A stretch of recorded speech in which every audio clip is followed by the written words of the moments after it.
पूरे देश के किसानों की 23 फसलों की 100% खरीद एमएसपी पर करवाने के लिए एमएसपी गारंटी कानून बनवाने हेतु पिछले 1 साल से एसकेएम नॉन पॉलिटिकल और केएमएम के नेतृत्व में आंदोलन चल रहा है और 14 तारीख को और अब 22 तारीख को हमारी केंद्र सरकार के मंत्रियों के साथ बातचीत भी हुई है। लेकिन बड़ी हैरानी की यह बात है कि जो लोग उन मीटिंगों का हिस्सा नहीं रहे, जो लोग उन मीटिंगों में मौजूद नहीं थे, वो दावे कर रहे हैं कि मीटिंग में क्या बात हुई क्या बात नहीं हुई, और वो दावे भी गलत कर रहे हैं, तथ्य से परे और सत्य से परे दावे कर रहे हैं।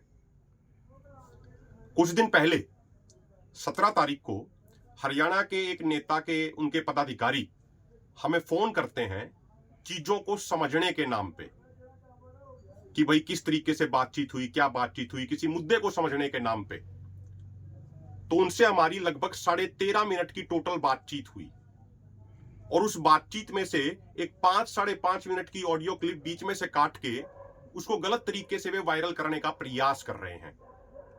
पहले जो कार्य राजनीतिक पार्टियां ही करती थी, अब वही ये कट कॉपी पेस्ट करके गलत तरीके से पेश करने का काम कुछ किसान नेता भी करने लग गए हैं, जो राजनीति से प्रेरित है और समय समय पर राजनीति में हिस्सा लेते रहते हैं।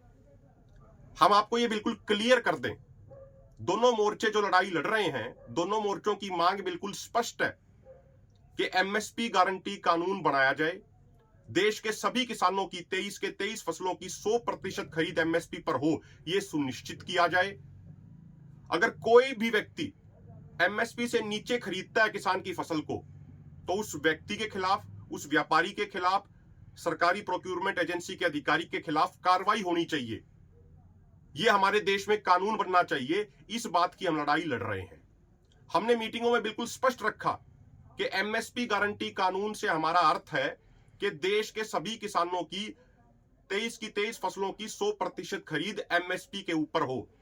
किसी भी किसान के किसी भी फसल का एक भी दाना एमएसपी से नीचे नहीं बिकना चाहिए, और अगर एमएसपी से नीचे बिकता है, एमएसपी से नीचे कोई खरीदता है, तो वो गैर कानूनी घोषित किया जाना चाहिए।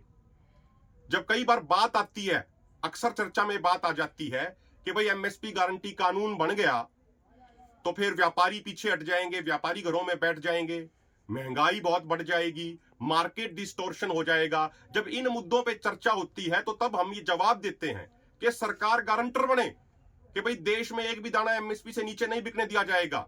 सरकार 100% की गारंटी ले। और जहां तक ये बात है कि महंगाई बढ़ जाएगी, मार्केट डिस्टोर्ट हो जाएगा, व्यापारी घरों में बैठ जाएंगे, इसके जवाब में हम ये चीज कहते हैं कि भाई आप सीसीआई का एग्जांपल देख लीजिए। जब नरमा एमएसपी से नीचे जाता है और सीसीआई यानी सरकार गारंटर के तौर पे आती है कि भाई हम एमएसपी पे खरीदेंगे, तो नॉर्मली मार्केट में भी रेट बढ़ते हैं। जब नेफेड आती है गारंटर के तौर पे कि भाई सरकार की तरफ से ये रेट है, इससे नीचे नहीं बिकने दिया जाएगा, तो ओपन मार्केट में दाम बढ़ते हैं। और ये नॉर्मल सी बात है। जब सरकार गारंटर बन जाएगी तो जो बल्क परचेजर होता है, जो सबसे बड़ा खरीदार होता है, वो जिस रेट में खरीदता है, नॉर्मली वो एक बेंचमार्क बन जाता है। तो हमने कहा कि सरकार गारंटर बने, और ये सारी बातें गैर जरूरी हैं कि एमएसपी गारंटी कानून बन गया तो 17 लाख करोड़ का खर्चा आ जाएगा, 18 लाख करोड़ का खर्चा आ जाएगा। इन सब चीजों को हम नकारते हैं और तथ्यों सहित हमने इन सब चीजों को नकारा है। और महत्वपूर्ण बात यह भी है कि आरबीआई की एक रिपोर्ट कहती है कि जो एक किसान का जो प्रोड्यूस है, जो उसकी पैदावार है, जिस रेट में वो बिकती है रिटेल प्राइस पे, उसमें से 30% से भी कम किसान को मिलता है। बाकी 70% बिचौलिए, व्यापारी, मिडलमैन ले जाते हैं। जो 6 महीने मेहनत करता है उसको 30% से भी कम मिलता है, और जो 6 घंटे अपने पास रखते हैं वो 70% ले जाते हैं। जब एमएसपी गारंटी कानून बन जाएगा तो किसान को उचित मूल्य मिलेगा, और जो ये मिडलमैन 70% का जो मार्जिन ले जाते हैं उसमें भी कटौती होगी, और कंज्यूमर को भी फायदा होगा। जो व्यापारी आज 70% कमा रहे हैं, जो मिडिलमैन 70% कमा रहे हैं, उनकी कमाई 20% रह जाएगी, 30% रह जाएगी, 40% रह जाएगी। तो किसान को भी उचित कीमत मिलेगी और कंज्यूमर को भी फायदा होगा। तो कोई व्यापारी घर नहीं बैठेगा। ये सारी चर्चाएं होती हैं।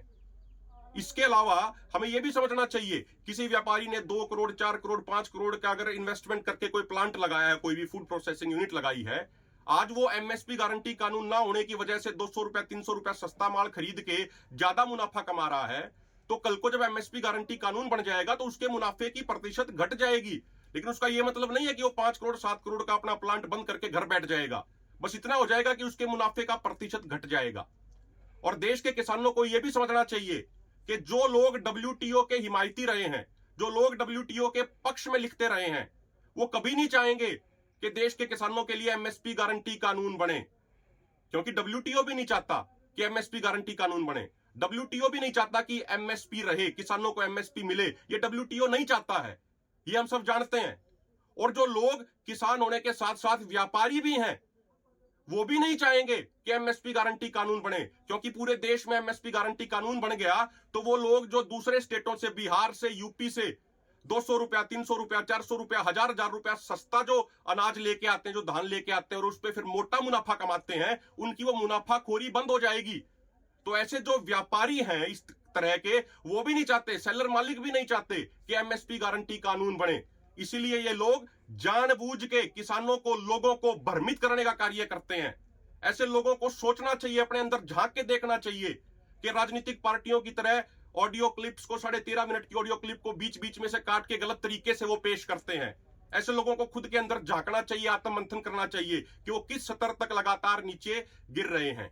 और हम देश के किसानों को बिल्कुल क्लियर कर दें, बिल्कुल स्पष्ट कर दें, पिछले 1 साल से जो आंदोलन चल रहा है एसकेएम नॉन पॉलिटिकल और केएमएम के नेतृत्व में, हमारी मांग बिल्कुल स्पष्ट है। देश के सभी किसानों की 23 की 23 फसलों की 100% खरीद एमएसपी के ऊपर होनी चाहिए। अगर कोई भी व्यक्ति, चाहे कोई सरकारी प्रोक्योरमेंट एजेंसी का अधिकारी हो, चाहे कोई व्यापारी हो, अगर वो एमएसपी से कम पर खरीदता है तो वो गैर कानूनी घोषित किया जाना चाहिए और उसके खिलाफ कार्रवाई होनी चाहिए। तो ये हमारी बिल्कुल क्लियर कट मांग है। देश के लोगों को ये पूरे तरीके से समझना चाहिए, किसी तरीके से भ्रम में नहीं पड़ना चाहिए, किसी की भी गलत बयानबाजी का शिकार नहीं होना चाहिए।